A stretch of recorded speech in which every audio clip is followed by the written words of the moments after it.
Jangan lupa tetap menjaga protokol kesehatan, memakai masker dan mencuci tangan. Salah satu yaitu menjaga jarak. Oke? Baik. Hari ini Ibu akan membuka pembelajaran tentang psikologi klinis. Tapi sebelumnya kalian udah tahu sama Ibu? Oke, baik. Ibu akan menjelaskan, memperkenalkan diri.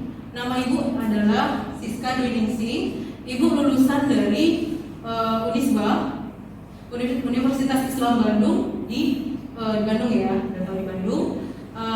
Major Ibu adalah psikologi klinis atau psikolog klinis. Sebelumnya juga Ibu udah praktek di Padang sebagai psikolog di Padang. Itu tepatnya di Palinan ya. Oke, paling itu dulu pengenalan dari Ibu. Oh ya, salah satu Ibu udah berkeluarga, udah punya anak 2. Oke. Ya, itu aja pengenalan dari Ibu. Semoga kita tetap menjaga kesehatan kita. Dan assalamualaikum warahmatullahi wabarakatuh. Oke. Baik, Ibu akan menjelaskan tentang cabang ilmu psikologi klinis. Nah, cabang ilmu psikologi klinis ini terbagi jadi klinis anak dan klinis dewasa. Kita ketahui bahwa klinis anak di sini semuanya akan membahas tentang abnormal dan normal. Sama juga dengan klinis dewasa. Klinis dewasa juga menangani tentang abnormal dan normal. Tapi yang membedakannya adalah cara penyampaian untuk rapor, rentang usia, dan penanganannya. Itu yang membedakannya. Jadi ini semua adalah ruang lingkup cabang ilmu psikologi klinis, ya. Terbagi ada 2 di Indonesia ya. Oke, baik. Saya akan menjelaskan tentang tugas psikologi klinis. Nah, tugas psikologi klinis ini dalam arti sempit, dia mempelajari tentang orang-orang abnormal dan normal. Nah, apa itu orang-orang abnormal dan normal? Yaitu orang yang mengalami gangguan mental, gitu ya. Nah, dan normal, apa normal? Yaitu orang yang mengalami sehat mental, seperti itu. Nah, jadi seperti itu, kalian bisa catat. Jadi tugas psikologi klinis itu yang mempelajari orang-orang abnormal dan normal, dan tugas utamanya adalah menggunakan tes psikologi. Di situ bagiannya, itu dalam arti sempit. Selanjutnya,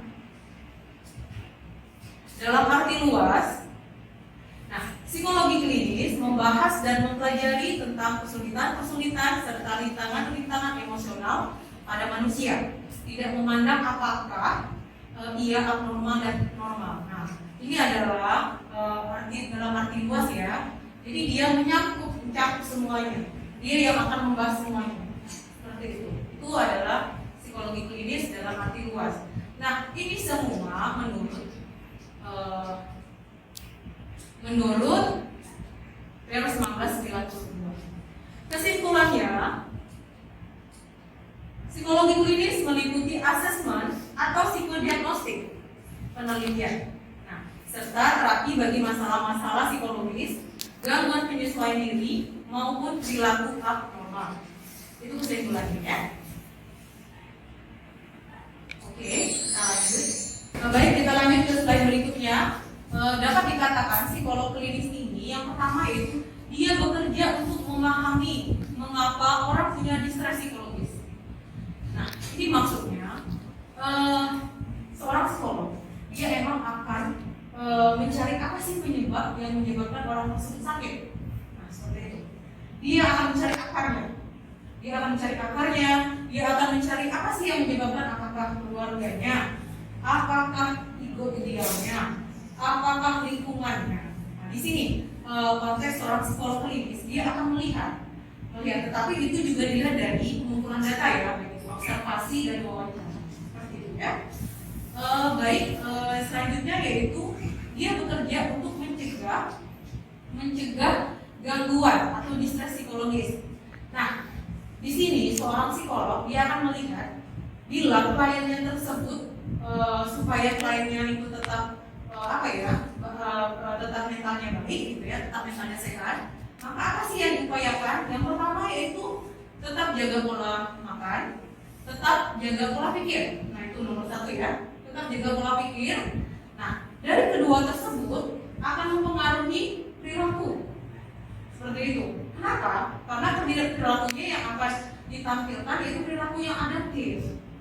Seperti itu.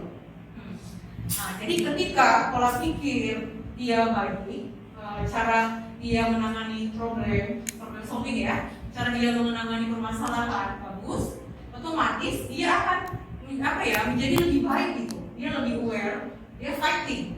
Nah, sehingga di sini adalah konteks psikolog klinis, bagaimana dia tetap menjaga kliennya itu tetap sehat.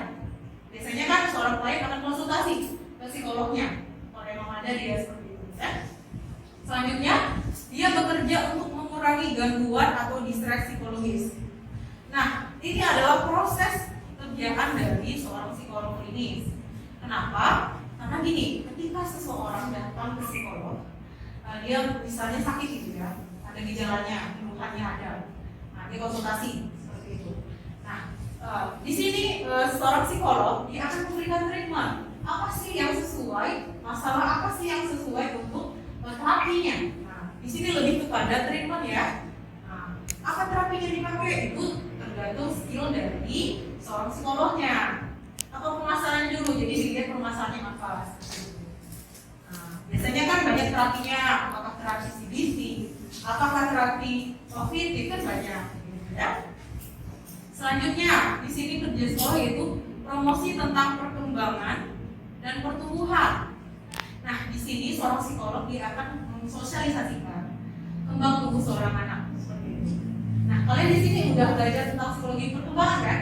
Sama siapa? Benar sih. Nah, oke. Nah, di situ kalian udah ada basic. Nah, jadi seorang psikolog klinis dia harus pegang juga tentang perkembangan, psikologi perkembangan maksudnya gitu ya. Nah, di sini dia akan apa sih seorang anak remaja, dia bagaimana kembang tumbuhnya, apa sih yang gejalanya, apa sih yang di lingkungan dia bermasalah, itu tahu karena memang harus ada background dari psikologi perkembangan seperti itu. Lanjut.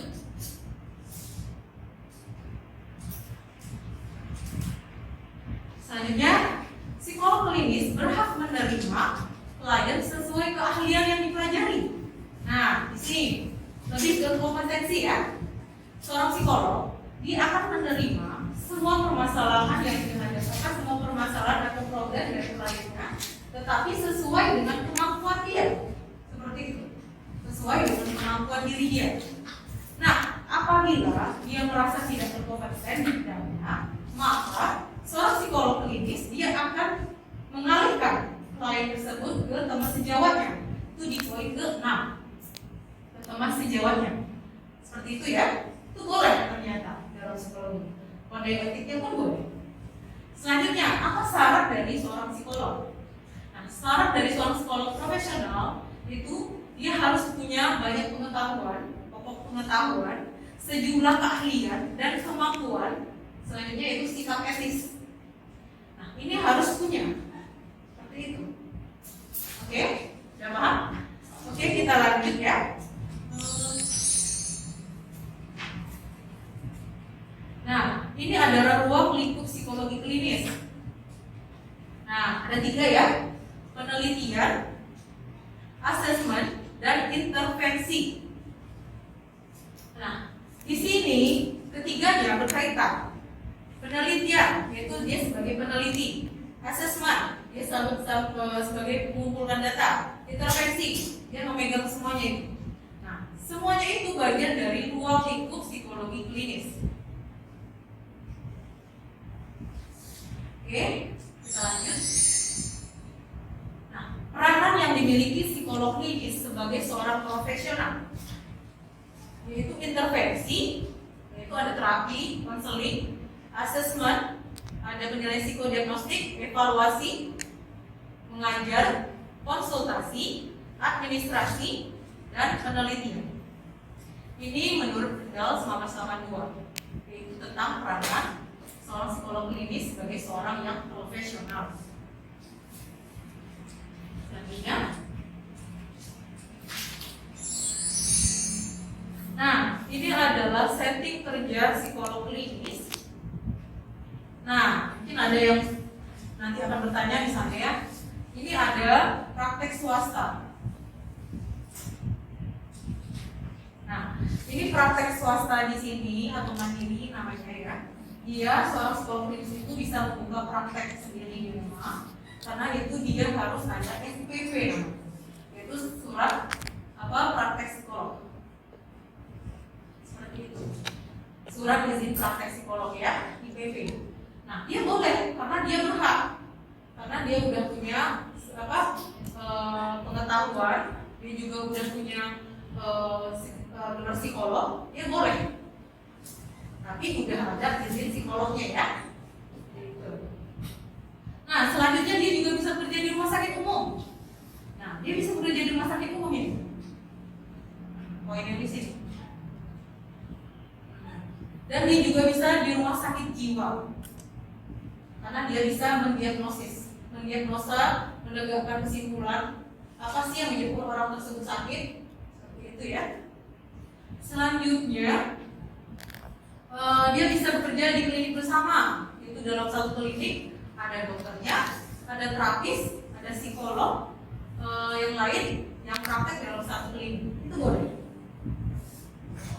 Selanjutnya bisa bekerja di lapas, lembaga pemasyarakatan dan pengadilan, ini bisa bagian dari psikolog klinis. Dia bisa bekerja di lapas, dan dia juga bisa bekerja di badan pemerintahan. Nah, dia juga bisa bekerja di sekolah atau universitas, bisa jadi dosen. Ya. Selanjutnya juga dia bisa bekerja sebagai di bidang industri atau organisasi, psikolog PIO, dan dia bisa bekerja di militer.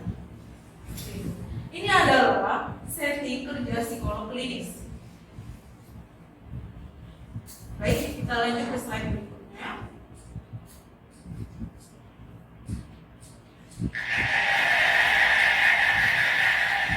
Oke, ternyata udah habis. Baik,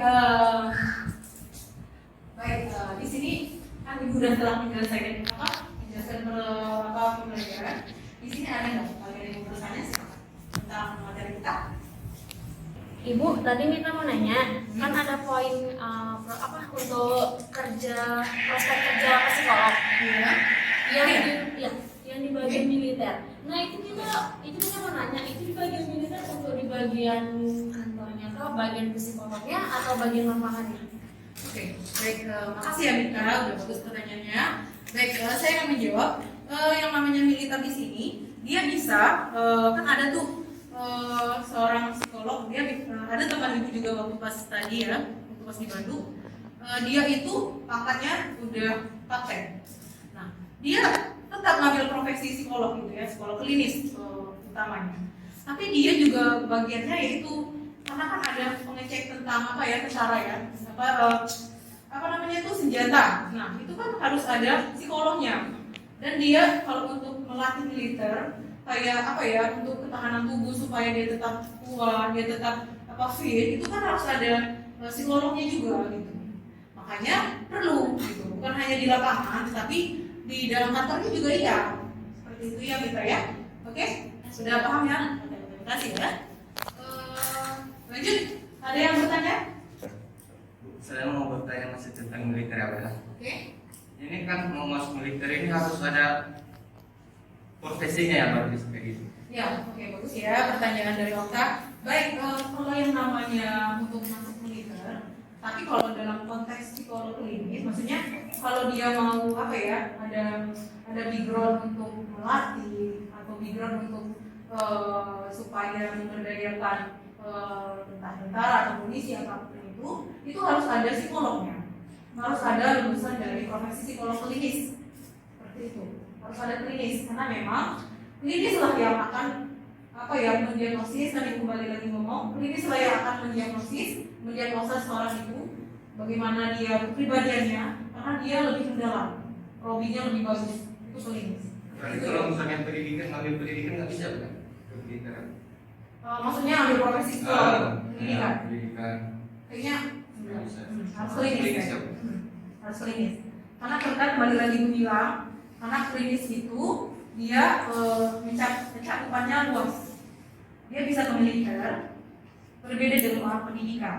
Orang pendidikan dia bisa ke konteks yang lain, yaitu pengajaran, universitas, itu bisa. Tapi kalau seorang psikolog klinis dia bisa semuanya. Dia bisa ke militer, dia bisa ke rumah sakit, dia bisa ke universitas, dan bisa ke perusahaan. Seperti itu, ya. Oke, baik. Tadi kamu di slide itu ada dua cabang psikologi klinis. Oke, ya. Yang pertama psikologi klinis anak dan dewasa. Dan yang bedakan itu dari segi penanganan, fokus dan tentang usia. Dan coba aku beri contoh mengenai kedua. Ya. Dari segi Apa tadi ini ya yang belum progresif ya? iya ya. Yang ini ya? Oke, Pertanyaan ya ada pertanyaan Bu seperti yang diikuti ada dua cabang psikologi klinis. Pertama psikologi klinis anak dan dewasa dan yang bedakan itu dari segi penanganan, fokus dan tentang usia. Kalau Ibu berikan contohnya juga dari segi kedua ini dan jenis psikologi klinis. Oke, baik. Terima kasih. Oke, bagus ya pertanyaannya. Baik, mungkin kalian supaya lebih mengerti kembali tentang klinis anak, psikolog klinis anak dan klinis dewasa ya. Nah, psikolog klinis anak ini dia kan membedakan itu tadi dari rentang ya, rentang usianya. Dia menangani anak-anak usia kelas 4 SD sampai pubertas. Nah, sementara klinis dewasa dari remaja sampai usia lanjut. Nah, dari good raportnya seperti ini. Kita mungkin bedanya gini ya. Kalau ketika seorang psikolog klinis dia menghadapi seorang anak, itu dilihat kembali bagaimana anak tersebut tertarik. Jadi di sini seorang psikolog itu dia melihat dulu, dia membawa anak tersebut untuk supaya secure. Apa itu secure? Yaitu lebih aman, lebih tenang, supaya menarik. Akhirnya anak tersebut bercerita. Itu kembali lagi ke psikolognya. Dia yang memiliki skill itu. Nah, seperti apa? Yaitu dengan cara media. Mungkin media gambar, memberikan media gambar atau ruangan yang menarik, ruangan yang cerah atau berwarna, sehingga anak tersebut menjadi lebih aman, lebih tenang. Disitulah nanti seorang psikolog akan bercerita atau akan mewawancarai anak tersebut. Nah, di situ posisinya. Nah, jadi nanti dia akan memberikan pertanyaan yang membuat seorang anak tersebut akan bercerita. Misalnya, bagaimana hari ini apa yang mau dipelajari, misalnya seperti itu. Nah, setelah itu nanti seorang psikolog klinis dia akan next wawancara lagi gitu. Dia akan mewawancarai anak tersebut dengan kalimat-kalimat yang lain. Intinya membuat sesenang mungkin seorang anak tersebut bisa bercerita seperti itu. Itu dari konteks good rapport ya. Nah, selanjutnya kalau klinis dewasa kembali lagi, kalau ketika seorang psikolog klinis misalnya klien datang, yang dilihat apa? Bagaimana gesturnya, bagaimana mimik muka, ya kan? Kita tahu sendiri kan, mimik muka, bagaimana dia datang, itu dinilai semua prosesnya. Baik itu lebih ke observasi. Nah, setelah itu barulah wawancara, ya kan? Nah, wawancara. Nah, ketika dilihat klien tersebut datang ke tempat prakteknya, itu semuanya dinilai. Seorang psikolog itu udah punya pegangan, seperti ini loh klien saya yang saya akan hadapi, seperti itu. Dan seorang psikolog dia udah punya ilmunya dalam hal apa? Apakah teorinya, apakah bagaimana cara menanganinya. Nah, setelah itu barulah kita seorang psikolog, seorang kliennya datang, ya udah kita udah observasi kan, udah tahu observasinya. Nah, setelah itu barulah apa keluhannya Bu? Seperti itu. Nah, itu sebelumnya harus berjabat tangan dulu kan, mungkin kita pandemi ya, jadi nggak boleh. Tetapi dalam kode etiknya kita harus berjabat tangan dulu, bikin senyaman mungkin seorang klien kita itu, sehingga dia akan bercerita apa keluhannya sekarang, seperti itu ya. Itu dalam konteks good rapport, seperti itu. Selanjutnya katanya tadi bagaimana cara masalahnya ya. Nah, seorang psikolog klinis anak dia memang menyelesaikan masalah tentang normal dan abnormal, sama seperti klinis dewasa, hanya saja yang penanganan good rapport dan rentang tadi yang berbeda. Nah, kalau untuk penanganannya yaitu tergantung skill dari seorang psikolog klinisnya, klinis anak atau maupun klinis dewasa. Biasanya untuk pengalaman ibu itu kan klinis dewasa. Nah, biasanya kalau ada klien datang ke guru konsultasi, misalnya ini yang lebih contoh ke abnormal ya, nah, dia mengalami trauma misalnya. Dia mengalami trauma tentang KDRT misalnya gitu ya, baik itu KDRT dari suaminya atau orang terdekatnya seperti itu. Nah, apa yang akan dilakukan? Yaitu menterapi. Nah, menterapi ini bukan langsung selesai, tidak. Dia ada step by step, dia ada langkah-langkahnya seperti itu. Jadi memang ada langkah-langkahnya. Yang pertama apa gitu. Nah, ini akan diterapi dengan apa? Yaitu lebih ke cognitive behavior therapy, yaitu CBT. Itu biasanya bagus. Tetapi karena ibu ada muslimnya ya, ada agama muslim, jadi ibu akan memberikan yang supaya lebih balance, ada CBT dan ada ibadahnya, maksudnya religiusnya, yaitu cognitive behavior therapy dengan konteks terapi Al-Fatihah. Jadi ada di Al-Fatihahnya. Jadi itu ya mungkin karena ada muslimnya. Jadi di situ kita melihat keluhan-keluhan dari klien. Setelah itu kita akan memberikan treatmentnya. Nah, treatmentnya itu memang step by step. Mungkin langkah pertama apa gitu. Karena harus diberi pengenalan terlebih dahulu sebelum kita mendapatkan data. Memang harus mendapatkan data ya dari kliennya, observasi, wawancara, tes psikologi itu perlu, tes psikologi ya, grafis, nah, itu perlu ya. Nah itu dari situ kita mendapatkan data, disitulah seorang psikolog melihat dan dia akan mendiagnosa apa yang terjadi sama kliennya, seperti itu. Tapi memang nggak cepat ya, nggak instan ya. Memang semuanya proses karena step by step dari step awal sampai terakhir selesai. Barulah bisa membuat kesimpulan untuk diagnosa seperti itu. Oke? Udah paham? Oke, baik. Oke, ada yang bertanya lagi? Ada yang bertanya? Apa kalau ada yang bertanya? Apakah selain biasa bisa mengalami masalah Dari sana? Nah, gini, memang benar. Karena kan ibu udah udah ada majoritnya. Ibu memang sebenarnya lebih kompeten dari klinis dewasa, sebenarnya itu. Makanya lebih pembelajarannya banyak klinis dewasa. Kalau untuk klinis anak, mungkin kan itu kembali lagi ya kemampuan seorang psikolognya, gitu ya. Kalau menurut ibu yang lebih bagus kalau seandainya ada klien anak yang benar-benar dalam konteks abnormal, kecuali abnormal. Kalau abnormal mungkin bisa lah ya untuk psikolog dewasa karena juga ada membahas tentang tersebut. Tetapi kalau yang namanya konteks abnormal lebih bagus dia dialihkan ke teman sejawatnya. Karena kan itu kan jarang bukan yang psikologi gitu kan. Jadi mungkin kalau misalnya di satu daerah itu kan nggak ada yang punya apa sih namanya itu profesi klinis anak, tapi yang ada klinis dewasa. Dan ini kan gangguan anak ini kan. Jadi kita bawa ke profesi yang klinis dewasa. nggak ada apa-apa. Gini aja. Nanti kan ketika kamu misalnya kan membawa seorang klien ke psikolog klinis dewasa. Nanti ibu tersebut atau psikolog tersebut yang akan menanggapi apakah dia mampu atau tidak kan gitu. Kembali lagi nanti kita pembelajarannya tadi ya di selanjutnya. Karena dia apabila dia tidak berkompeten pasti dia akan mengalihkan ke psikolog lainnya seperti itu. Tetapi apabila dia merasa kompeten, dia akan menanganinya. Karena memang seorang psikolog klinis itu dia menyakup semua yang abnormal dan normal.